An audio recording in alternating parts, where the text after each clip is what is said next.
Welcome to the deep dive. Today we're getting into the Tata Motors Group's FY2025 results. That's right. We're using their investor presentation for the year ending March 31st, 2025. Just up on their website, by the way, if you want the full details. And our plan is to pull out the key financial takeaways, really focusing on comparing FY24 to FY25 and looking at those earnings trends that matter for investors. Exactly. And just a quick note, as always, these presentations have forward-looking statements.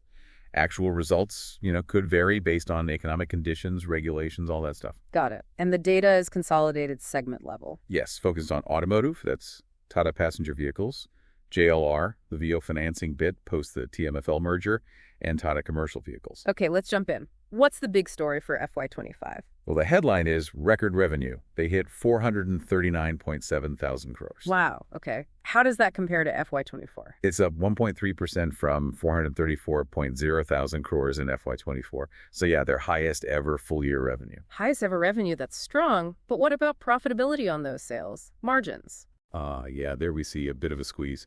The EBITDA margin was 13.1% for FY25. Down from 14.1% in FY24. And EBIT margin was similar, 7.9% in FY25, just slightly down from 8.0% the year before. Okay, so revenue up, but margins tightened a little. But I see profit before tax and exceptional items, the PBT, actually looks good. It does, yeah. That jumped quite a bit. It reached 34.3 thousand crores in FY25. Which is up from 29.4 thousand crores in FY24. And again, that's their highest ever annual PBT. Interesting. So despite margin percentage pressure, overall profit grew nicely. What about cash flow? Always crucial. Auto free cash flow was strong, though slightly lower than the previous year. It came in at 22.4 thousand crores for FY25. Compared to 26.9 thousand crores in FY24. But they had a really strong Q4, generating 19.4 thousand crores just in that last quarter. Okay, so strong finish. Definitely. Yeah. And over the last 2 years, they've generated 49.3 thousand crores in free cash flow. They mentioned this helped them hit their deleveraging target. Right, deleveraging. We'll circle back to that. But first, vehicle sales, the actual number of units. The global wholesales were actually down slightly, 1,342,000 units in FY25. In FY24. That was 1,380.3 thousand. So it's a dip of about 2.8%. Okay, so lower volumes, that probably explains some of that margin pressure, right? Less operating leverage. Exactly. Fewer units to spread those fixed costs over. So recapping, record revenue, record PBT, but slightly lower margins and volumes. What really drove that improved PBT then? Well, it was a mix. On the plus side, they saved on interest costs because of lower debt. Tata Commercial Vehicles had better profitability, and JLR had lower depreciation and amortization. Okay, so those positives outweighed the negative. They helped offset the impact of the lower volumes and that reduced operating leverage, yes. Makes sense. Now, back to that deleveraging point. You said they hit their target. They did. Big news here is that the Tata Motors Group is now in a net cash position. Net cash from net debt. Yeah. As of FY25, it's a net cash position of 1.0 thousand crore. If you break it down, TML India still has some net debt, about 5.6 KCR, and JLR has about 3.2 KCR net debt. But TML Holdings? TML Holdings has net cash of 7.6 thousand crores, plus a bit from others. So overall, net cash. It's a huge swing from FY20 when they had net auto debt of 48.3 thousand crores. That's a massive turnaround. Off you 48,000 crore debt to 8,000 crore cash in 5 years. Impressive. Did the credit rating agencies notice? Oh, absolutely. S&P and Moody's both upgraded them by 2 notches during the year. 2 notches, wow. And CRISIL and ICR gave them 1-notch upgrades each. Better ratings mean, potentially lower borrowing costs down the line. Good point. Okay, moving beyond the core numbers, what about other corporate actions? Dividends? Yes, the board recommended a final ordinary dividend of €6 per share. That's 300% of face value. So a decent payout. Yeah, it translates to a cash outflow of about 2,209 crores, assuming shareholders approve it. And the demerger we've heard about, any updates there? It's progressing. The appointed date is set for July 1st, 2025, and they expect it to be effective around October 1st, 2025. Did shareholders back it? Overwhelmingly, 99.9% voted in favor. So that strategic split is definitely happening. Okay. Another item mentioned was PLI production-linked incentives. How did that play out? That provided a nice boost.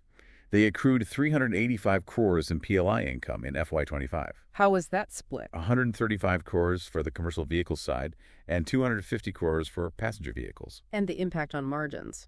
It added about 10 basis points to the consolidated EBITDA margin overall, more specifically 20 basis points for Tata CV and a pretty significant 70 basis points for Tata PV. So quite helpful, especially for the PV segment. Definitely. And they also mentioned they received the FY24 PLI claim of 142 crores during the year. Got it.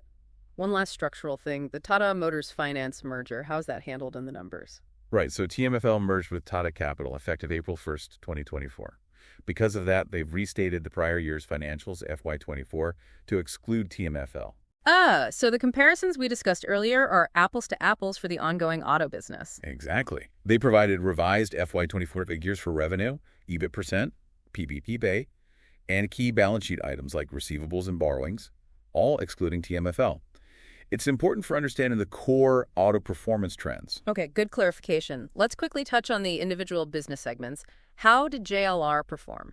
JLR had a strong year, actually. Best full-year profit in a decade, they said. Really? What were the numbers? Revenue was flat year-on-year at $29.0 billion. EBIT margin held steady at 8.5%, same as FY24. And profit. PBT was up 15% year-on-year to $2.5 billion. Free cash flow was $1.5 billion, down a bit from FY24's $2.3 billion, but they did achieve their net cash positive target. So solid performance overall. Wholesales were flat too. Wholesales were flat at about 401,000 units. Retails were also flat at around 429,000 units for the full year, though Q4 retails were down slightly. Any mention of challenges like tariffs? Yes, they acknowledged the impact of tariffs, but mentioned mitigating actions, including the UK-US trade deal, and focusing on value optimization to protect that EBIT margin. Okay. What about Tata commercial vehicles back in India? Tata CV saw revenue dip slightly by 4.7% year-on-year to 75.1 thousand crores. But margins improved? Yes, EBITDA margin went up to 11.8% from 10.8% in FY24, and PBT also increased to 6.6 thousand crores from 6.1 thousand crores. So better profitability despite lower revenue. What are they focusing on? They highlighted market share trends across different truck and bus segments, a big push in electric mobility, and growing their digital businesses like Fleet Edge and Fleetverse. For FY26, the focus is on sustaining momentum, winning back some share in small commercial vehicles, as the CVs, managing the AC regulation transition, and keeping margins strong. Right. And Tata passenger vehicles also saw a revenue dip. Yes, PV revenue was down 7.5% year-on-year to 48.4 thousand crores. How did margins fare there? EBITDA margin actually improved slightly to 6.9% from 6.5% in FY24. But PBT did decrease to 1.1 thousand crores from 1.4 thousand crores. Okay, mixed picture there. What about market position, especially in EVs? They're still leading the EV market, holding over 55% share. EV volumes grew significantly year-on-year. They also showed a powertrain mix trends, petrol, diesel, EV, CNG. And the focus ahead for PV. Regaining growth momentum, strengthening the EV portfolio further, enhancing the brand, expanding sales networks, and accelerating cost cuts seem to be the key priorities for FY26. Okay. And any combined numbers for the domestic CV and PV business? Yeah, they mentioned the combined Tata Motors domestic business CV plus PV generated about 6.9 thousand crores in free cash flow in FY25, with investment spending around 8.4 thousand crores. Got it. So looking ahead, what's the general outlook? They acknowledge the operating environment is still, uncertain and challenging tariffs, geopolitics, but they expect the global premium luxury segment where JLR operates and the Indian domestic market to perform relatively better. So the focus remains internal execution. Pretty much. Executing their growth strategy, customer service, managing costs and cash tightly, and continuing future investments. They also mentioned investor days coming up. Yes. Tata Motors India Investor Day is on June 9th, 2025, and JLR's is on June 16th, 2024. Note the 2024 date for JLR might be a typo in the source, but that's what was listed. Okay, interesting dates for investors to watch. So to wrap up for our listeners, key takeaways are record revenue and PBT base for the group, the significant turnaround to a net cash position, but also some pressure on margins and volumes in FY25 compared to FY24. Right. And those specific factors like interest savings, segment performance, PLI benefits, and the corporate actions like the demerger are all important pieces of the puzzle. The TMFL restatement is also key for accurate comparisons. Definitely worth digging into the full presentation if you're interested, especially with those investor days coming up. Absolutely. And maybe a final thought to leave you with. With this stronger financial footing, How effectively can Tata Motors navigate these ongoing global challenges and really capitalize on their strengths, especially in EVs and SUVs, in the next fiscal year? That's the big question. Thanks for tuning into this deep dive.